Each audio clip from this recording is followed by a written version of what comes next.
Sumasahimpapawid mula sa Premier Ibanag City of the North. Para sa Diyos at sa Pilipinas nating mahal, ito ang DZYT 765 SMNI Radio Tuguegarao. Kapartner mo sa balita at serbisyo.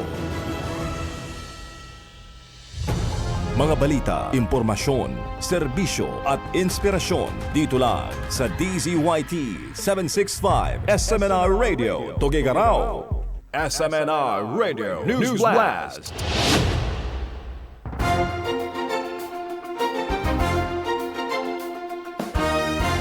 Mayorya ng mga Pilipino satisfied pa rin sa performance ni VP Sara bilang pangalawang Pangulo.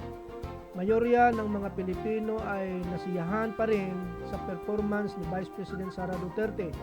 Batay sa pinakahuling survey ng Social Weather Station, SWS, nasa 54% ng respondent ang nagpahayag ng satisfied sa performance ng pangalawang Pangulo sa kabila ng itong kinaharap na impeachment ng pangalawang Pangulo.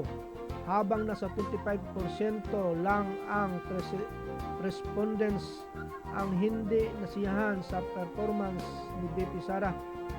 Ang naturang survey ay sinagawa mula Marso 24 hanggang 31, 2026. Samantala si Pangulong Ferdinand Marcos Jr. ay may personal na pinakamababang net satisfaction rating na 4 or 0 to 15.